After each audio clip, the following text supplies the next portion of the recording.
It's time for the State of Pro Wrestling, scheduled for one fall with a 60-minute time limit.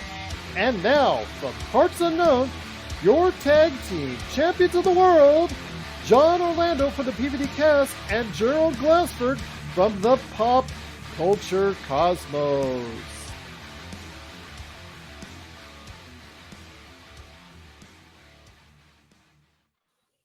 Ding, ding, ding! And we're back with another outstanding episode of We're Not a Jobber, of course. The State of Pro Wrestling. Yes, right here with my good friend, my tag team partner, my compadre in crime. As we get back into the squared circle, it is John Orlando from the PVD Cast and, of course, Matt Talk. John, how are you, my friend? I'm doing well. Gerald, how are you? Well, as I told you before we went on the air, I'm getting a serious headlock from Facebook right now and trying to send back and forth messages because they have, I, I, I guess they have a feud with Google. So, and I'm the one that suffers for it. But okay, whatever. I found a way around it. I used the international object and I scored the victory and I got you on the show. So, I'm happy for that, my friend. I'm happy for that. But it's great to have you here, my friend, as we go into pro wrestling. Kind of a little bit of a lull before the storm. And it has what usually happens around this time, just before Elimination Chamber. We're here to answer questions today because I put out a whole bunch of questions for you, John. Mm-hmm. And I appreciate you taking the time, as always, to answer them with me. First up, I want to go ahead before we get into Elimination Chamber, which comes up next week as we're recording this, was the fact that we did talk last before the Royal Rumble. And the Royal Rumble, which serves as the winner going on to face whichever champion that they choose, either the Monday World Champion or the Friday World Champion, because that's what I call it. I can't get with it, but all right, whatever. It is what it is.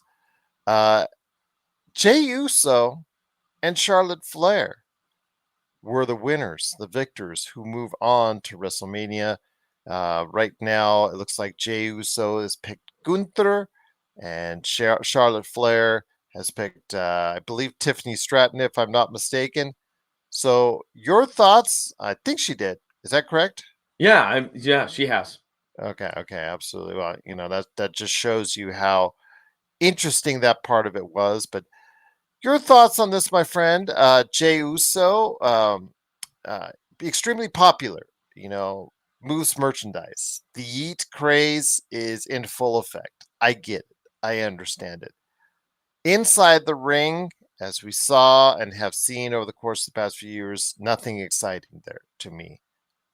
Nothing interesting to me as a fan. He and his brother, which still to this day confounds me, had one of the worst WrestleMania matches in a long time.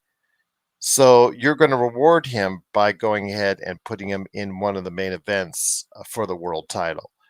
And also, as well, Charlotte Flair, one of the greatest women wrestlers of the past decade. Let's not put anything, aside from that. Okay. But she was out almost a year after getting injured in a match against Asuka.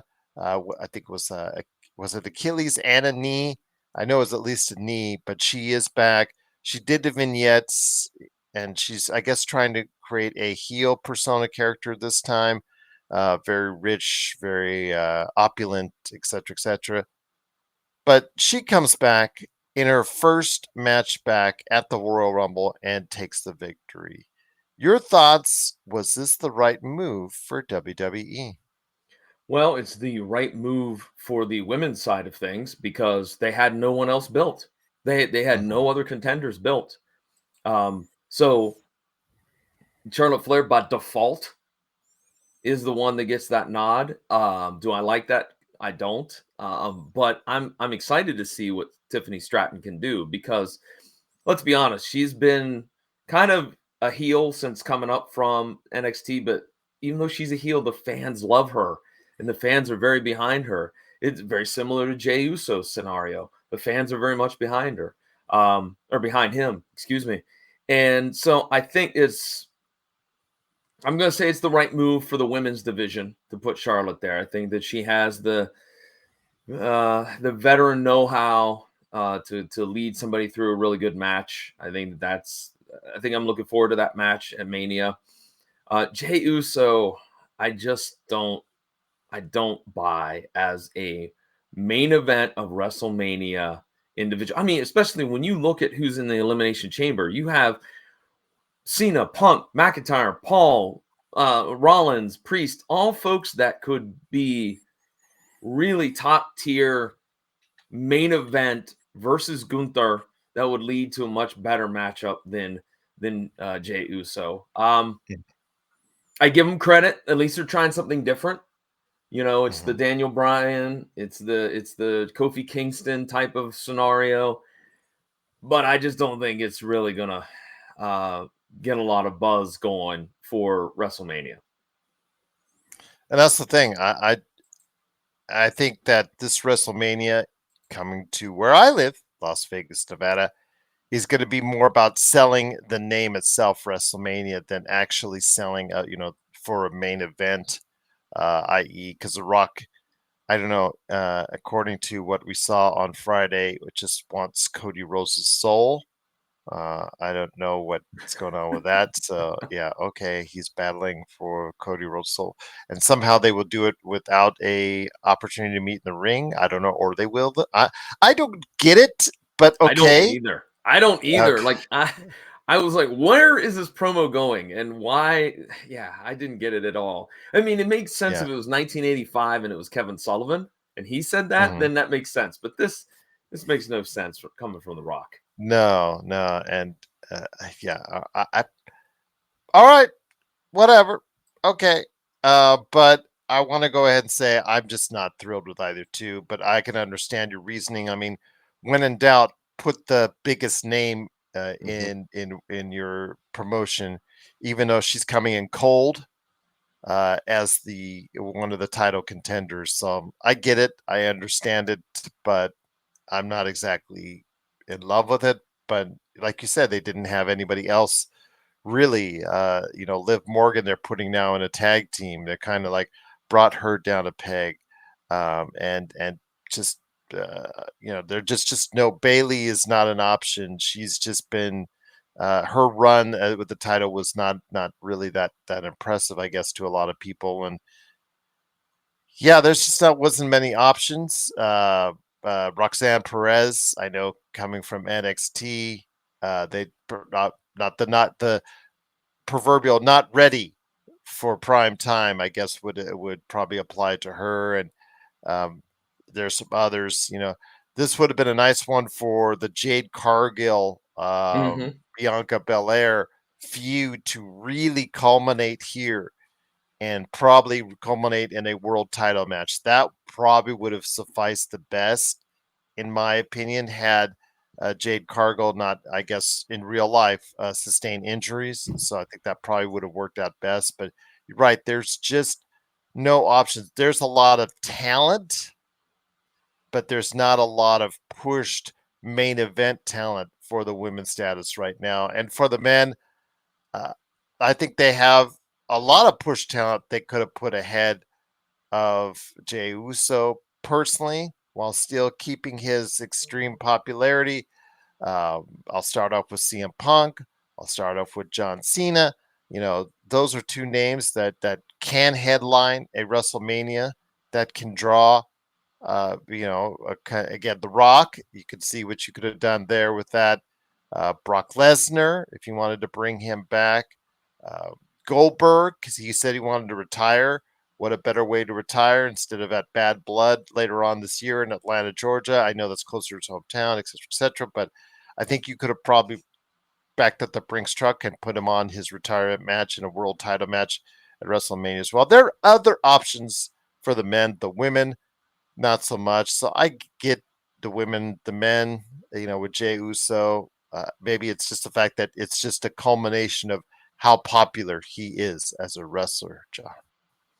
Do you think that, because this comes from one of my pro wrestling pundits, one of my good friends, DJ Joy Blaze. He predicts that maybe Jay Uso doesn't make it to WrestleMania, that maybe somehow he loses that opportunity. Maybe somehow they would do an injury angle, and the person that won at Elimination Chamber, let's just say it's Drew McIntyre. Drew McIntyre injures Jay Uso, and then that eliminates him. And so now we have, within a couple of weeks of WrestleMania, we have to have a scramble to figure out who that's going to be. It would tell a great story. Like, well, Cena's not prepared. He's got to rely on his veteran knowledge because he's only had a couple of weeks. Like, if they do something creative like that and innovative like that, I could get behind it.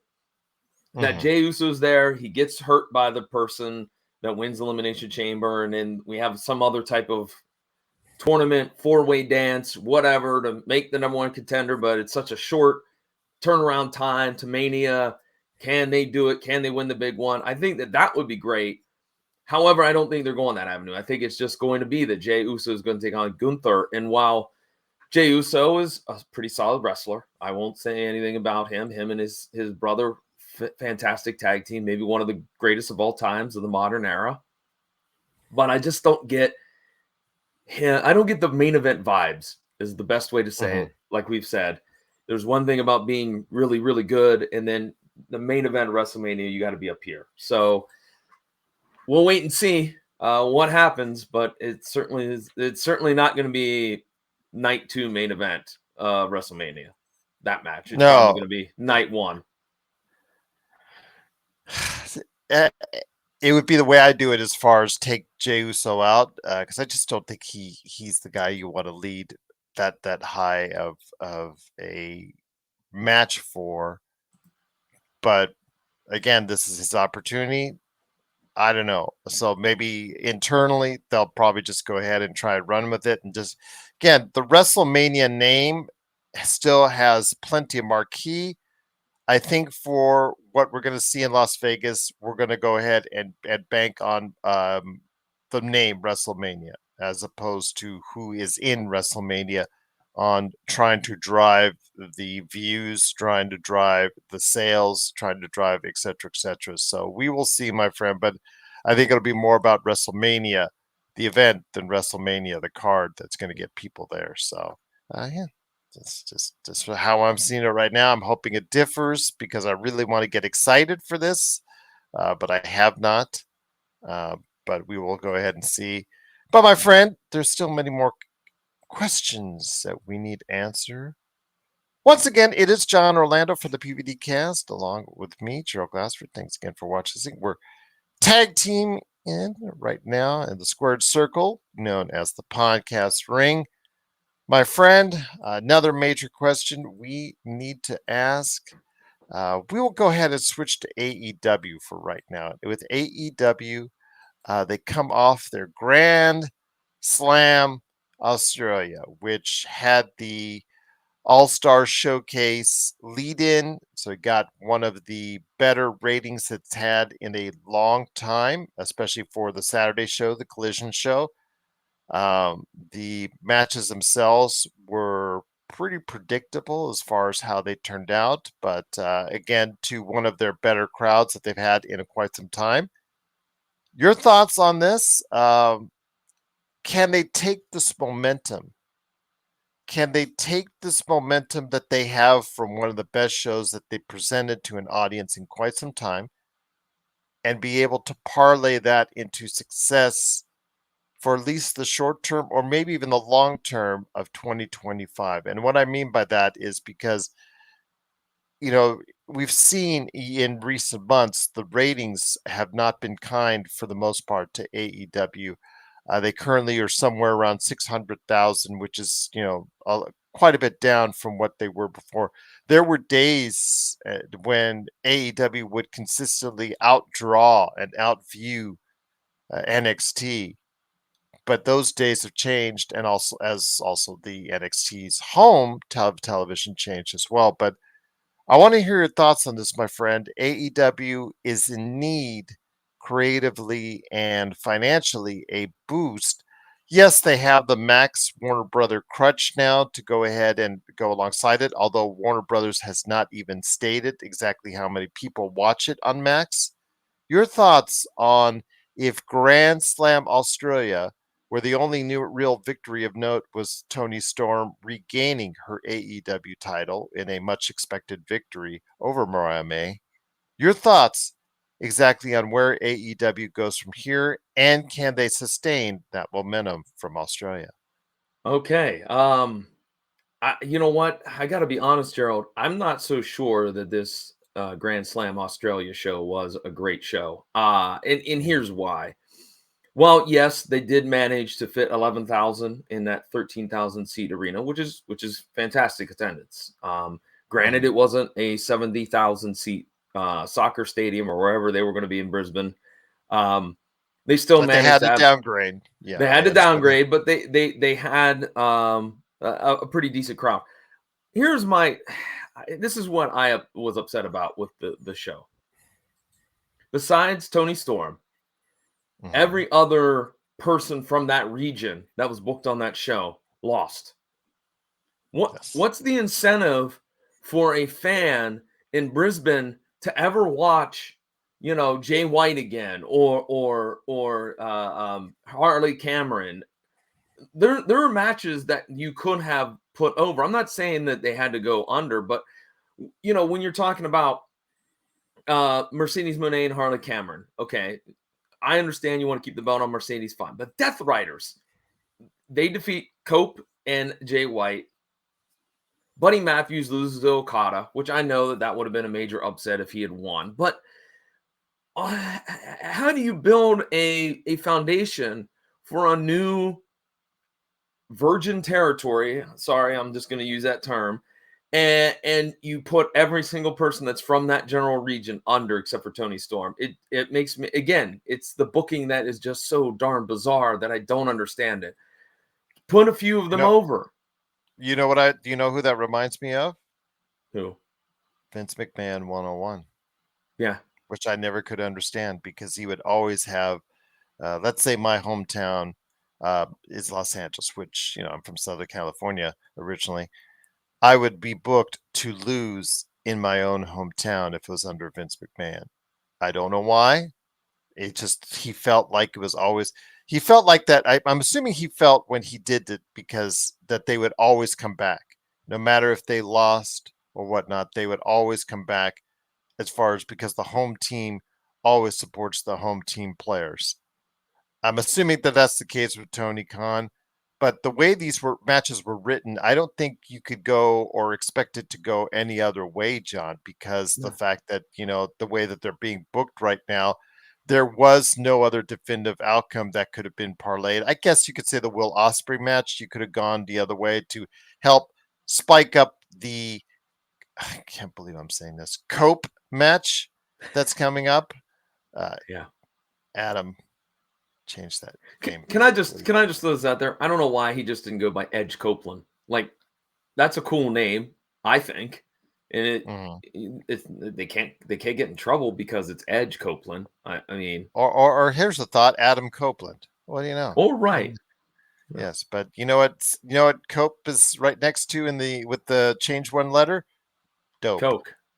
Oh, You said Coke. Yes, how you go to the drugs and I go to the brains. But okay, there we go. But I will say this again: they could have changed things around, but they could have had matches like you said that would have put over especially in the main event, someone that would have been a great way, from an Australian or New Zealand background to go ahead and get the victory. You're right, outside of Tony Storm, but they didn't. So we move on. I still again think that they have some momentum based on the numbers that they did for Collision, which was their strongest Collision in quite some time, and the fact that they have that nice crowd. Maybe they can parlay that into something going forward back here in the U.S. I know they have All In coming up later this year. They're still trying to fill a stadium out. We'll see how that goes.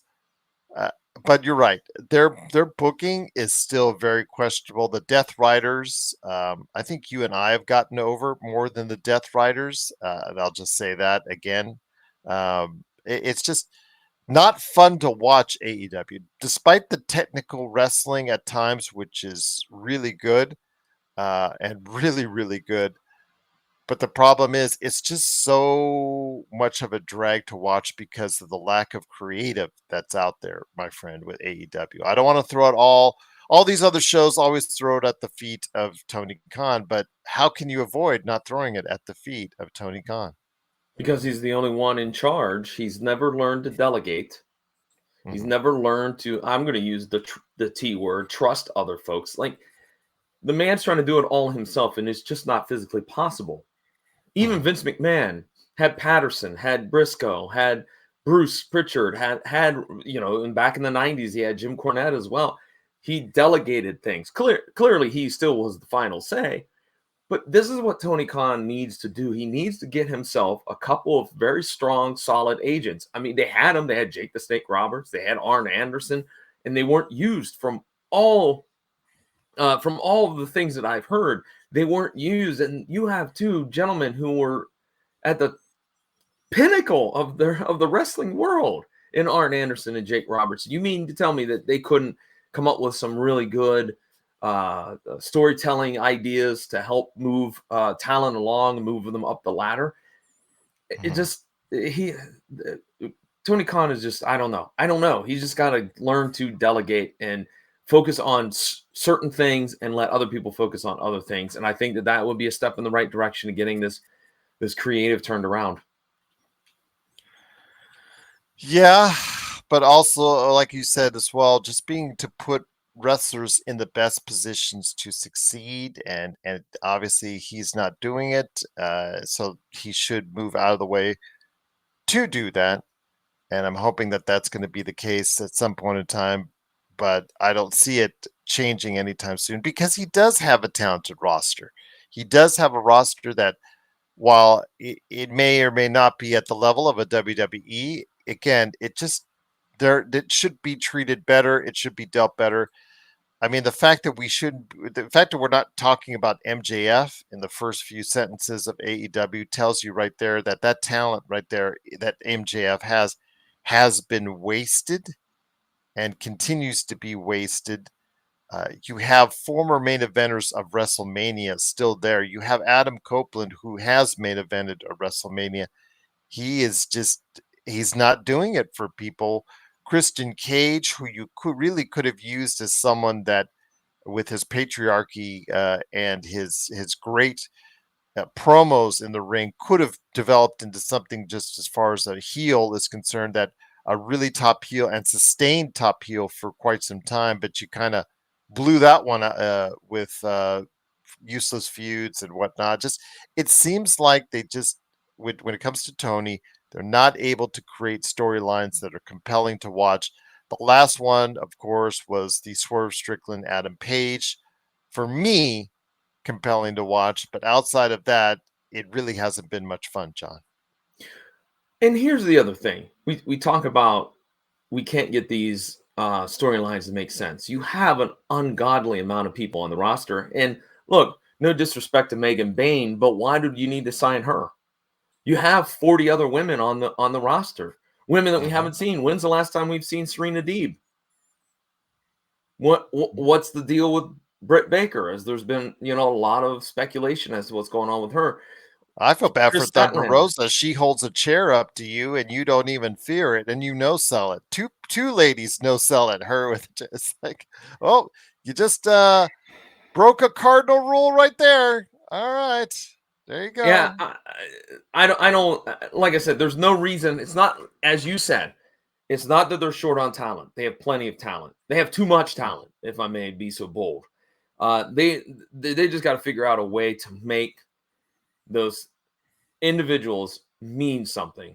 All right, now that Megan Bain, speaking of her, great look. She looks like a version of Beth Phoenix.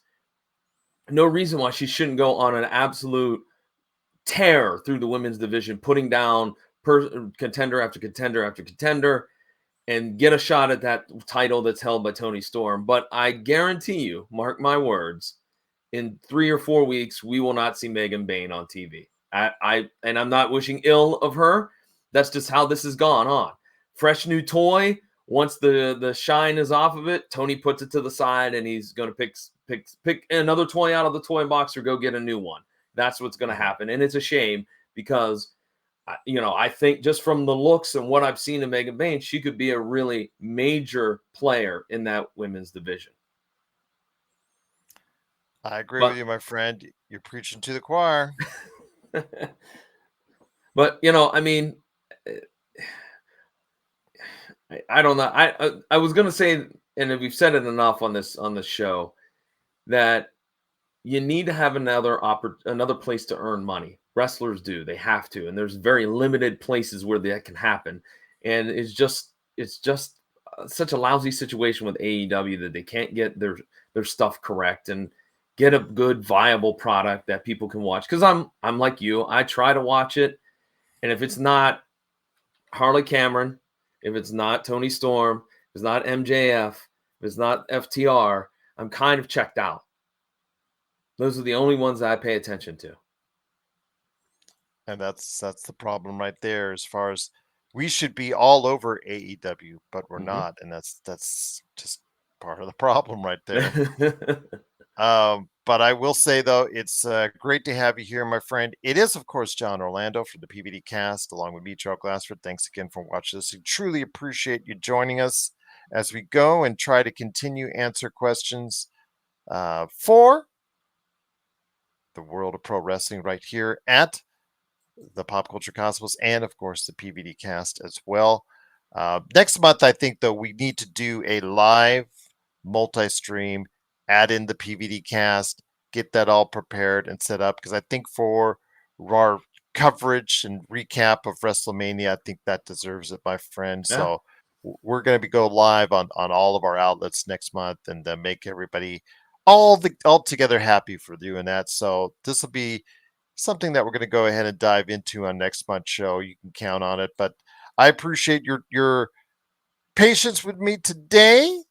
So I want to ask you this: when it comes right down to it, when with Elimination Chamber coming up on the 1st of March,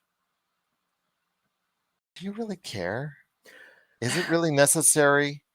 Yeah, I understand that, this came at a time and it was added in there at a time where they just felt they needed WWE needed to go ahead and add in more pay-per-views. But what is really the purpose of Elimination Chamber? And really, why does it matter to me? I hate this pay-per-view. I really do. Like, of all the other pay-per-views, fine. I'm not passionate one way or the other. I mean, I like the original 4, don't get me wrong. And Royal Rumble, Mania, Survivor Series, SummerSlam, love them. But all the other ones are okay. But I hate this one because you're right. It's pointless. Like, I just was looking at the match card, and on Wikipedia, according to what they're saying, an Elimination Chamber match for the Women's World Championship, for the Undisputed Championship. Well, okay, but we already have this because that's what Royal Rumble was. It was a way to pick somebody as a contender to go against the champs. So we're doing it again this month, or I should say March 1st. Like, what's the point? Why wouldn't it be better if Elimination Chamber, if they had to do it? But I hate it because I just think it's so silly. And usually someone gets injured pretty severely. But I digress. Wouldn't it be better if we maybe say in October had Elimination Chamber, where the winner of the Elimination Chamber gets, I don't know, number 29 or number 30 for the Royal Rumble? Like, wouldn't that be something that now you have stakes? Now it makes me go, okay, let's see who's coming out of this pod. Let's see who's going to win. Right now, I don't care. I mean, it's stacked on the men's side. The women's side is okay, but it's stacked with superstars on the men's side. That gives me just a little bit of interest, maybe that much interest, where every year it'd be 0. I could care less. But, And I get the winners meet the other champion, I believe, at WrestleMania. I think that's how it works. So that's great, fine, but still not the marquee. Cody Rhodes in Las Vegas deserves a marquee matchup. He deserves either a Roman Reigns matchup or a Rock matchup or a CM Punk matchup, which really gets hyped, or even a John Cena matchup or whatnot, that just brought about over a 2 to 3 month storyline booking, Mm-hmm. not a contrived match coming out of a glass case. And, there you go. It really, to me, is just not that interesting. And it's not that way I think it should be done in regards to how you build up a strong WrestleMania main event match. Because again, if you want Jay Uso to face Gunther, and you want, of course, Charlotte Flair to face off against Tiffany Stratton. I mean, for the other champions, it just really just seems like, something more needs to be done. Rhea Ripley needs a strong challenger. Io Sky, was a champion, but they've not really sustained her level of believability as a top contender. Um, and the fact that on more than one occasion she has actually cradled Io Sky in her arms doesn't really help matters much, to show you the size difference between those two. So I don't know how you're going to parlay Io Sky and having a chance against Rhea Ripley. You've got to make sure that you have someone that has a chance or an opportunity you think that's going to beat Rhea Ripley, and I just don't see it coming for a build-up for WrestleMania. I may be wrong on that, but I don't think I am, John. Well, I think out of the 4 matches they have booked, I'm more interested in the women's tag match, to be bluntly honest. Mhm. And that's saying something because it's Nia Jax and Candice LeRae against Tiffy and Trish Stratus. To me, Trish Stratus always comes back, so she's no longer a surprise. She's always coming Mhm. back. So okay, not to take away from her abilities because she still can go. She's still Mhm. got plenty of gas in the tank, so to speak. But that is the match I'm most interested in seeing, and and that says something because I'm not a big fan of Nia Jax. What I just said about Trish, and I don't. I'm indifferent about Candice LeRae. I don't understand the pairing of her with Nia Jax in the first place, but I digress. So that's the match that I'm most interested in. I'm going to be honest. There's an outdoor NHL game here in Columbus, Ohio, between the Blue Jackets and Red Wings. I'm probably watching that than watching Elimination Chamber. Wow. And that, I think, pretty much says it all right there. So yes, this is the build up to WrestleMania. I think it's probably stale as it has ever been, in my opinion. Well, not it maybe ever been, but as stale as been in a long time. I'll say that. Stale. I think it's just not the words I want to, especially if it's coming to my hotel. I don't want to fork over $400 or $800 for this kind of enthusiasm I have. I mean, I have the ability to go out, John, and buy tickets right now for it, and I'm not doing it. And I don't feel like it because I'm not interested enough into spending that kind of money in today's 2025 economy on WrestleMania with the kind of buildup I've seen. We've been praising WWE for about a year now because it's been Mhm. riding high. It's done everything right. It's connected the story. It's built up to what we've seen with the changeover to Netflix and the changeover as far as NXT to CW and also the move to SmackDown. They've done so many things right. The WWE Vault again, doing to me the WWE Vault releases are better and more interesting than I've seen as of late than what is coming out through WrestleMania. But the storylines that are being parlayed right now in the WWE are just not grabbing me, my friend. And um, is it safe to say the WWE is losing a little bit of steam? I mean, the numbers in viewers have gone down, but the numbers attending in the audience haven't, and that's a key right there, John. Mm-hmm. Mm-hmm. You know, and here's the other thing. And maybe I was wrong, maybe I heard wrong, but where originally was WrestleMania 41 supposed to be? Because it wasn't supposed to be in Las Vegas, right? The rumor was that it was going to be somewhere else, correct? Yeah, most likely, yes. And I Yes, don't I think remember where that was. And now, as of this Friday, the same thing. The rumor has been for almost a year now. Indianapolis is getting WrestleMania, and now mhm. it's New Orleans. How do you justify taking Mania? You know, because they had to have heard the rumors that it's coming to Indianapolis. Why not squash that right out of the gate and go, nope, it's New Orleans, instead of waiting for us fans to get all in a tizzy about it and hoping that because you and I talked and I was like, I'm not coming out to Vegas because I'm going to go to Indianapolis next year. And now I feel kind of like ripped off, so. Which is a shame because I would have loved to, you take you out, have fun on the strip, gotten arrested by the Metro Police Department, all that great stuff that you go in there. No, of course not.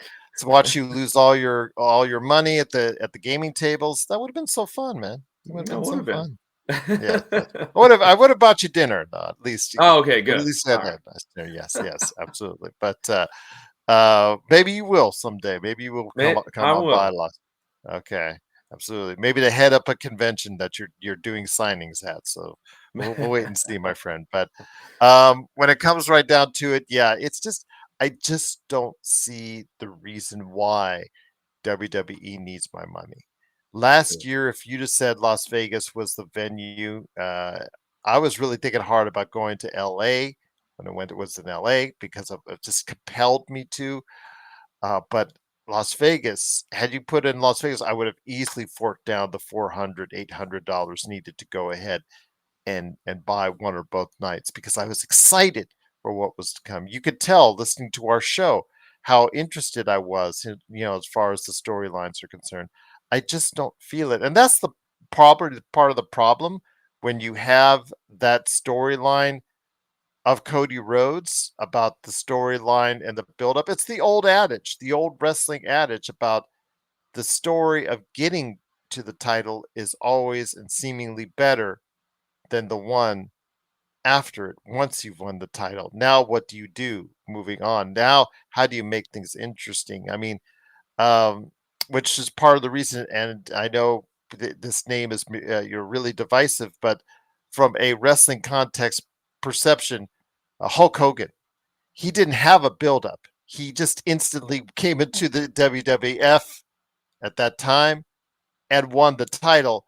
And then his story was about feeding him monsters and feeding him bad guys throughout continuously over the course of years.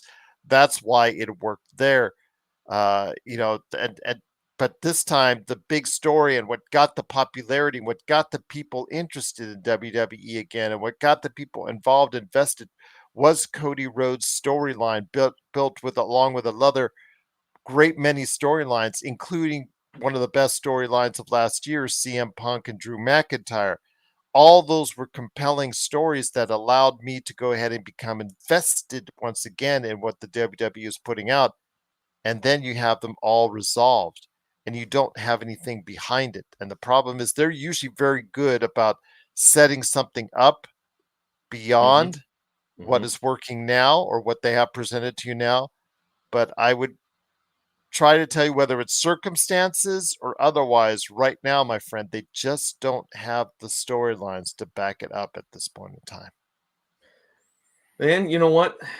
I think, talked a couple shows ago. You and I had talked about how much longer could the WWE keep the momentum going.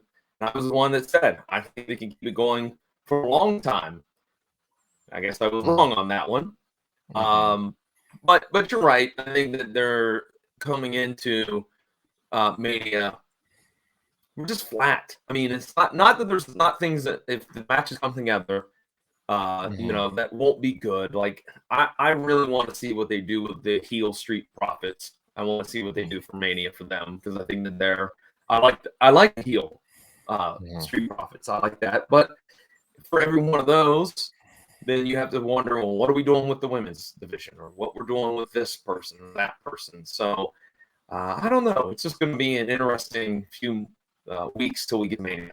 And funny you mentioned about Hogan and feeding monsters. That's actually something I was going to bring up for our final segment, I believe. So you kind of took the words right out of my mouth with that one. Yes, a true Gaijin indeed. I'm being at this point in time. But once again, it is John Orlando from the PVD Cast and Matt Talk. Please go ahead and support him today at thepvdcast.com. And of course, Matt Talk, wherever you get your podcasts, talking about the world of Matlock before Matlock. And Matlock of today, it's actually the Matlock of yesteryear. Go ahead and check out what he has to say. Plus, also as well, the PVD Cast covering the world of pop culture, wherever you get your podcasts. But before we head on out, we would go ahead and talk about the state of pro wrestling in Japan. Because I know at some point in time we're going to have to cover the Mexico region and get everybody up to speed there, what's going on. My friend, the conversation when it comes down to it with Japan is, I think the words when I've done my research over the past week, and my regular knowledge of it, and the fact that I always find myself drifting back to the yesteryear of Japanese wrestling, is it's not what it once was. And I think that's the problem right now. I mean, there's still the hollowed out shells of some of the major promotions still there, including All Japan, New Japan. Um, they still have individuals there that really can still put out good matches in regards to Tetsuya Naito. You have Tanahashi. You have so many other good names that are there that can go ahead and still give you a good match or two. But a lot of their stars that are there are just aging, my friend. They're getting older, and they're not replacing them with stars, either gaijins or uh, homegrown in Japan stars that are able to go ahead and take up the mantle and draw audiences. I mean, their Tokyo Dome, the big shows for the Tokyo Dome big shows recently, their 2-day event combined, I think, will do less than 1 day at WrestleMania or 1 day at one of the stadiums. Royal Rumble, I think, did in 1 day what, or thereabouts, what the Tokyo Dome did in 2. So the Hiroki Gotos, the Hiroshi Tenzans, the names from the past that were really flying high and wreaking havoc and doing great in matches and 4-star matches and whatnot back in the previous decade, they have just gotten older and they're not able to pass that torch. Plus, also the gaijins, aka the foreign wrestlers that would come in back in the day. Yes, you and I know Japan used to be the marquee place to go for a gaijin, a foreign wrestler, to get a nice paycheck and to dominate out there. I mean, when it came to either world champions like Harley Racer, Ric Flair, or major stars like Abdullah the Butcher, Bruiser Brody, Stan Hansen, the Funks, they made a killing overseas, and even later on, Hulk Hogan, Big Van Vader, those individuals that Bam Bam Bigelow, even then those guys into the 80s and then the 90s, and then still even the 2000s, you still found stars that were willing to go ahead and really do well. And then, of course, the last hurrah, in my opinion, was the Bullet Club and the formation of the Bullet Club and what it did during the last decade, although it's still there in some remnants even to this day. But unfortunately, it's not selling as many T-shirts at this point in time. Your thoughts, John, on what's gone on with Japanese wrestling? I mean, I could give everybody a little bit more breakdown of some of the still active promotions and some of the still active wrestlers. Your thoughts on where Japanese wrestling is now and where it can go from here? Well, I think, and you can tell me whether you agree or disagree with me. I think that the Japanese promotions are copying the United States, the Western style of wrestling more now than ever. And I think that's Yeah. the problem. Mm-hmm. That's the problem. They have a unique style. That's always what has set Japan, whether it's All Japan, New Japan, Pro Wrestling Noah, DDT, no matter what, there was a unique style that was different than what we saw here in the States. That was clearly different than what we saw in Mexico. And I think they've gotten away from that. And they've gotten away from it because they're working with these other companies such as AEW and whatnot. And I think there's some influence, it's rubbing off on the Japanese wrestlers that you should do this and not do this, or you should present yourself this way or not that way. I think that they need to do that. And I also feel that, as much as I don't want to say this, but I think that New Japan needs to leave America and go back to New Japan, because I just feel like at this point they've been over here for a number of years.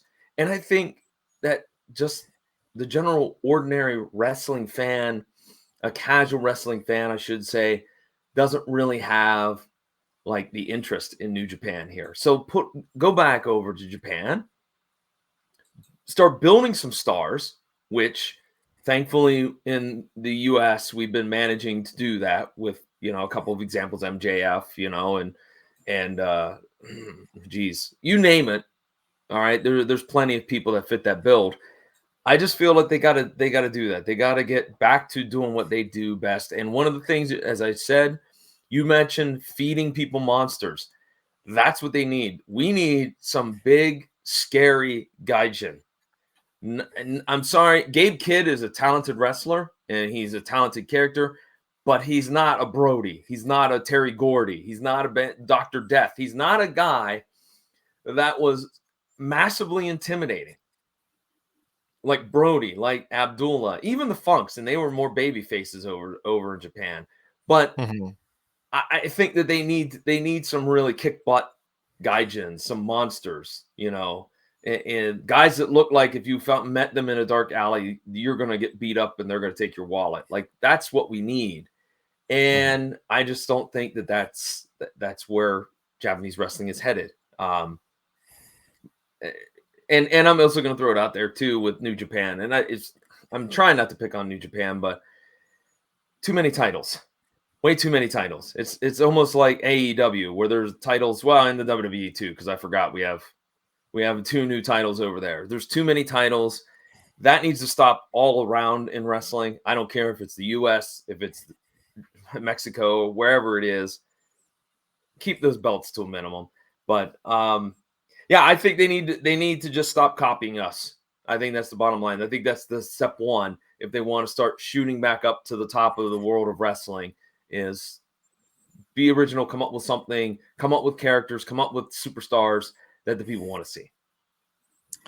I think also as well, because before in the past, outside of the Great Muta, most of the Japanese wrestlers that would come from Japan would only stay for short periods of time, but always go back and work the majority of their matches in Japan.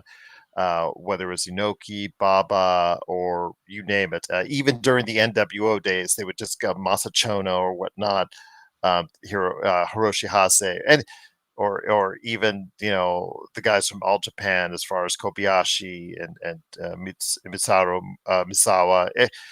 They would always just go ahead and work token matches here in the States, and always make sure that predominant amount of matches were done in Japan. That they would always go ahead and work the most in Japan.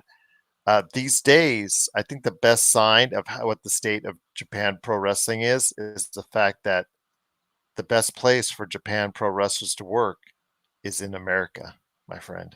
Whether it's for AEW or for the WWE. And you know how huge of a fan of Asuka I am, my friend.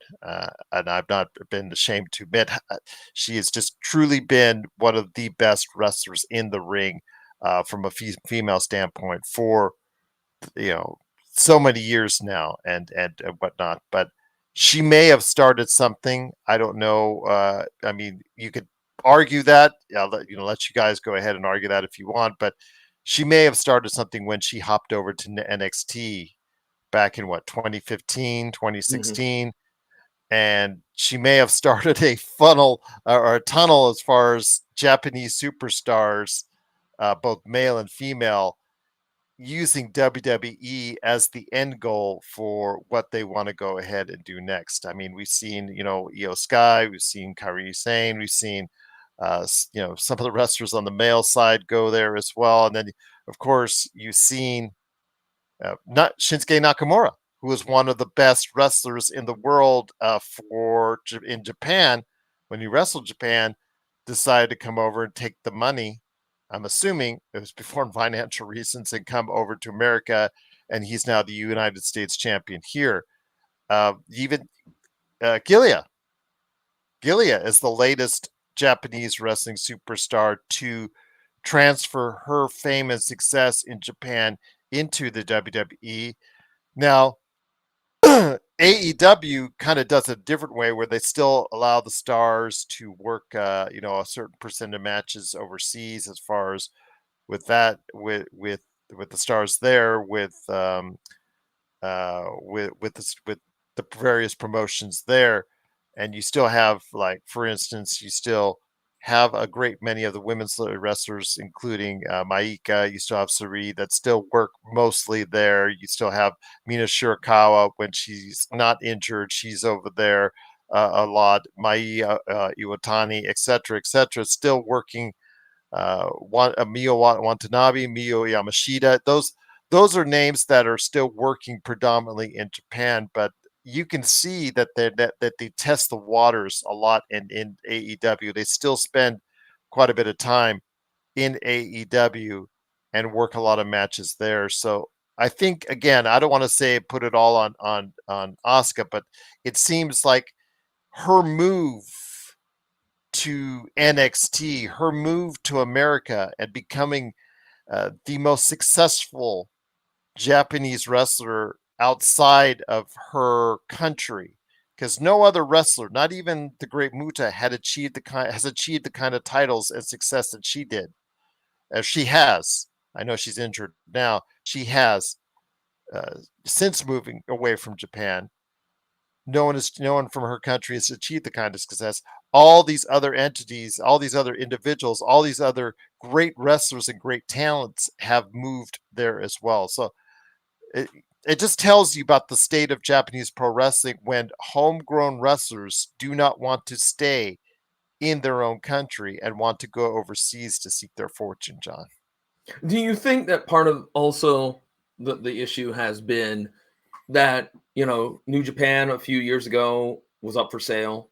There's been a lot of uncertainty with a lot of the front offices of these promotions. And you're right. I looked today and I was shocked at how many promotions there are in Japan currently running.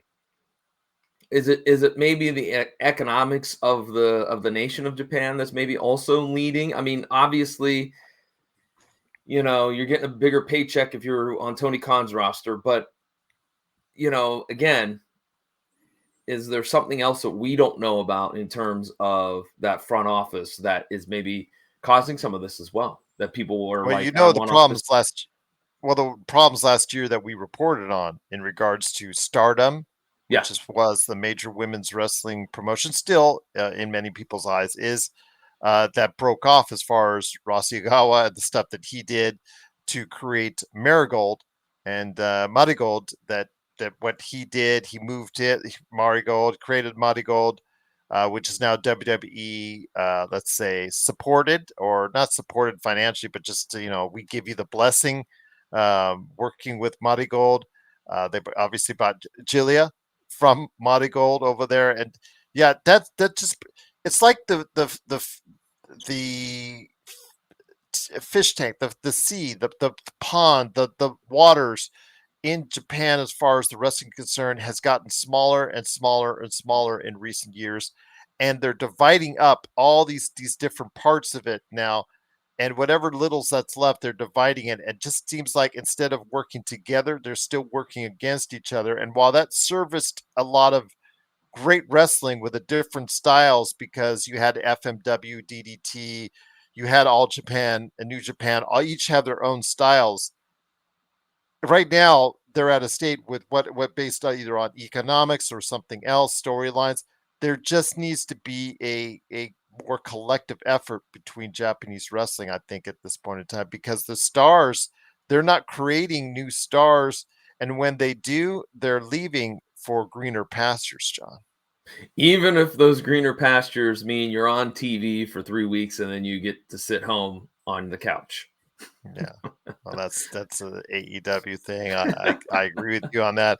But for the female side, there's still many stars that they're Mhm. creating in Japan. For the male stars, I see it as a problem because in a lot of cases, we've seen their older stars still booked at very high levels, either through necessity or through stubbornness, or cultural, just whatever the way that that they see a fit as far as having those guys still at the hierarchy. But I think there needs to be a transition to younger stars. But I just not sure if Japan, as of now, has those stars to transition to. Gaijin wise, they don't. Gaijin wise, they have no one there of a name value that gets us excited. Even a Zack Sabre Jr., you'd send him to the WWE, no one in their audience would know who he is, or I'm not Mhm. saying no one, but very few would know actually who he is.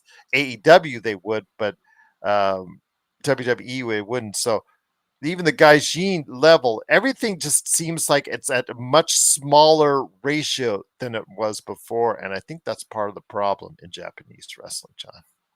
Yeah, and time will tell what will happen. Maybe that the two bigger promotions, All Japan and New Japan, start to work together, or start to maybe absorb some of these smaller.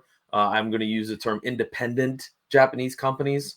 Mm-hmm. Maybe that's the way to go. Who knows? But yeah, you look at Tanahashi, you look at Kota Ibushi, you look at Okada. They've got some miles on them. And how Mm-hmm. much longer are they going to be around to help out in New Japan, as well as AEW? So uh, Naito, Naito's yeah. getting up there, yeah, in age. And not saying that age is the end all be all for calling a career, but the body only could take so many bumps, right? Everybody talks about a bump card, and for some of those guys, I think their cards are getting full. But let's say, I mean, it's about keeping your characters fresh, and maybe those characters just don't stay fresh to that audience continuously over the course of 10, 20 years. And Japanese audiences are clamoring for something different or more, and they just don't have different or more to offer to them. Hmm. Hmm. Well, time will tell, I suppose. Time will tell. I'm hoping so because I am a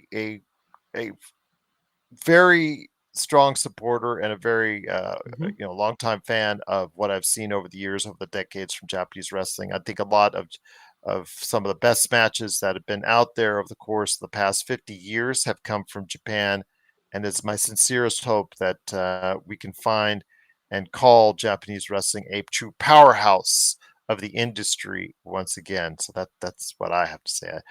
Concur, John? I absolutely concur with you. I agree. Also a fan. In fact, while you were just talking there, it popped in my head just to me how excited I was when Jushin Thunder Liger came to WCW. Like that was a Mm-hmm. big deal to me because I had heard about him in the magazines and couldn't wait to see him. And so yeah, hopefully there's a fix, and that fix will come, and good things will happen, and Japanese wrestling will prosper once again. And I feel pretty confident that it will. I hope so. Well, because we all need to have, as I've said before, we all need to have places to work. All the men and women in this industry have to have a place to work other than just the WWE. So before we head on out, it's cheap plug time, my friend. You know me, guys, from the Pop Culture Cosmos, the Lakers Fast Break, and Inside Sports Fantasy Football.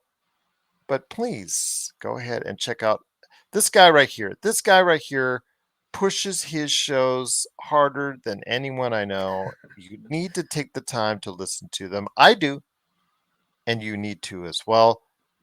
Give a shout out to your shows that you work so hard on a weekly basis, right there in the PVD Cast and Matt Talk.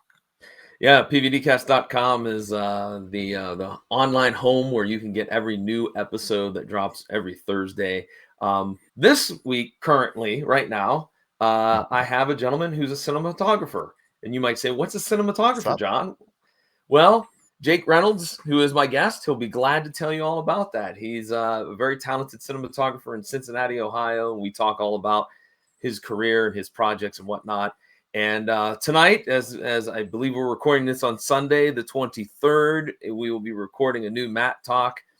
It'll be available through the Facebook page over at Matt Talk Podcast and all the other PVD Cast or 3 Geeks Network affiliates. There's a Twitch, there's a YouTube, there's several YouTubes. So the easiest place to find where you can watch is just go to the Facebook page at Matt Talk Podcast.